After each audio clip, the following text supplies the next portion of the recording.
యం బ్రహ్మా వరుణేంద్ర రుద్రమరుతస్తున్వంతి దివ్యైస్తవైః వేదైः సాంగపదక్రమోపనిషదైః గాయంతి యం సామగాః ధ్యానావస్థితతద్గతేన మనసా పశ్యంతి యం యోగినో యస్యాంతం న విదుః సురాసురగణాః దేవాయ తస్మై నమః.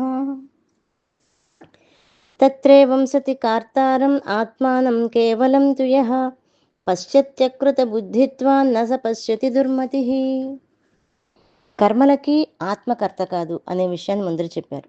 అంటే ఒక పని మనం చేస్తూ ఉంటే ఆ పనికి ఆత్మ సంబంధం లేదు.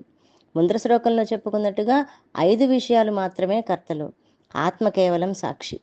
కేవలుడు, నిరుపాదకుడు, సంగ్రహితుడు అయినా కూడా కర్తృత్వాన్ని ఆత్మయందు ఆరోపించేటువంటి వాడు వివేకహీనుడే అవుతున్నాడు. అటువంటి వాడు పరమార్థతత్వం ఏమాత్రమూ తెలియని వాడే అని అర్థం. శ్రవణము అంటే పెద్దవాళ్ళు చెప్పిన మాటలు వినడం కానీ, శాస్త్రంలో చెప్పిన విషయాన్ని వినడం అనేటువంటి సంస్కారం లేకుండా సంస్కారం హీనుడు, దుర్మతి అంటే చెడ్డదైన బుద్ధి కలిగిన వాడు అసంగమైన ఆత్మను కర్తగా చూస్తాడు. అంటే ఎవరైతే శాస్త్రాల్లో చెప్పినా పెద్దవాళ్ళు చెప్పిన మాటను వినకుండా తనకి సంస్కారహీనంగా ఆలోచిస్తాడో, చెడ్డవాళ్ళు చెప్పిన మాటను వింటాడో, చెడ్డ బుద్ధి కలిగి ఉంటాడో, అసంగమైనటువంటి ఆత్మని కర్తగా చూస్తాడో వాడు కళ్ళు ఉన్నా లేని గుడ్డివాడితో సమానం. ఎంత ఖచ్చితంగా ఎంత కఠినమైన మాటలైనప్పటికీ నిజాన్ని తెలియజేస్తున్నాడు. ఎందుకంటే అతడు సత్యాన్ని చూడడం లేదు. ఆత్మకు కర్తృత్వాన్ని ఆరోపించడం అజ్ఞానమే కదా. కనుక అటువంటి వాళ్ళు నిస్సందేహంగా గుడ్డివాళ్లే అవుతారు. దానికి కారణం వాళ్లకు సరైన బుద్ధి లేకపోవడమే.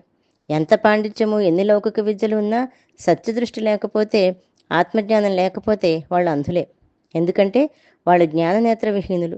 వాళ్ళు ఎంత గొప్పవాళ్ళైనా చీకట్లో ఉన్నవారితో సమానం. ఎంతటి ప్రాపంచిక వివేకం ఉన్నా ఆత్మజ్ఞానం లేని వాళ్ళు దుర్మతులు, అంధులే. కాబట్టి ప్రపంచ దృష్టిలో కీర్తి ప్రతిష్టలు సంపాదించుకున్నప్పటికీ పరమార్థ దృష్టిలోకి రారు. కనుక ఆత్మతత్వాన్ని తెలుసుకుని మానవులకే కాక భగవంతుని కూడా ప్రీతిపాత్రులు అవ్వాలని పరమాత్మ తెలియజేస్తున్నాడు. జై గురుదత్త.